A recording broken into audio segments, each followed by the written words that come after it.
You're watching Good Day Tampa Bay, and the news starts now. As the David Petraeus scandal has unfolded both here in Tampa and in Washington this week, a lot of people are wondering, could his affair have jeopardized national security? What laws were broken? And could he and others face possible legal consequences down the road?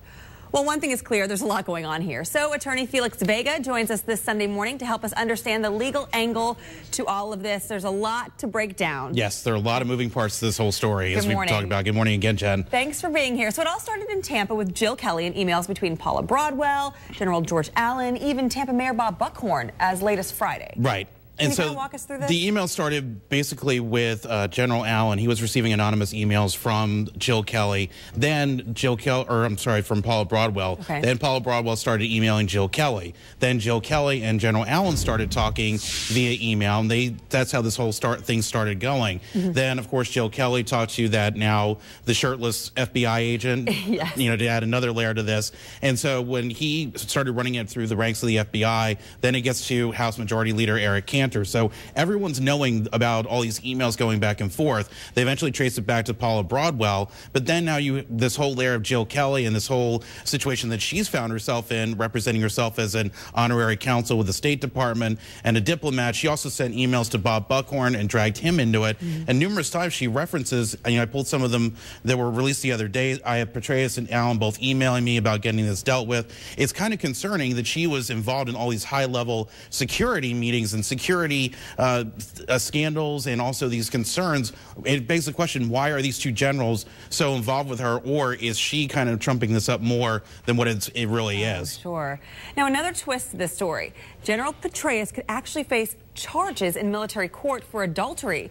Explain how that's even possible. Under the Uniform Code of Military Justice, they take adultery very seriously in the military. And what it basically boils down to is Article 134. You have to have the adultery, but also one of those terminal elements that you see like on the screen, whether or not it's of good order and discipline and not to bring discredit to the military services. It all comes down to the timing. We know Paula Broadwell met General Petraeus in 2006, and then the affair supposedly happened in the fall of 2011 after he became the CIA director. However, if they start investigating, you see all the layers coming off the story, they go back and trace it back to when he was in Afghanistan or any time before when he was in the military. They could go back and file charges against him. So there's a lot of different things that could happen retroactively in this case. And now this would happen to anyone in the military, not just because he is not just because of his rank. They take it very seriously from the soldier level all the way up through the ranks.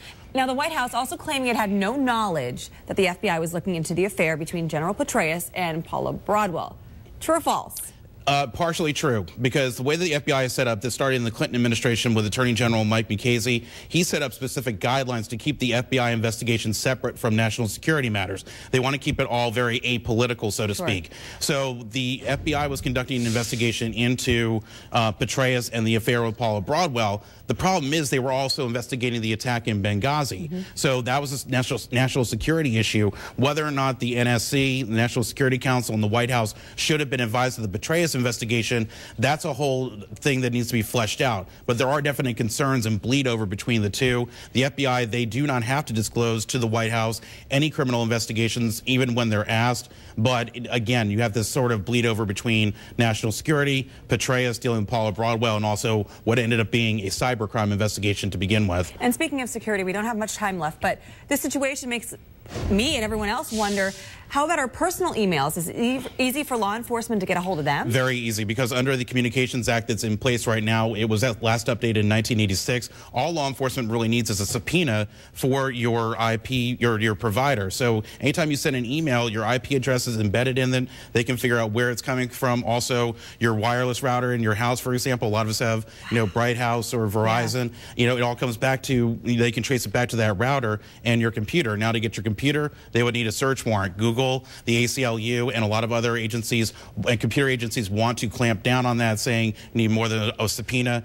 Law enforcement saying we need to have that ability to get at those emails for security reasons. Gotta watch what you write out there. Exactly. Don't put it in an email. All right, thank you so much for clearing all that up, Felix. Great to be with you. Thanks a lot. And now, Fox 13 meteorologist Lindsay Milbourne with your Sky Tower on.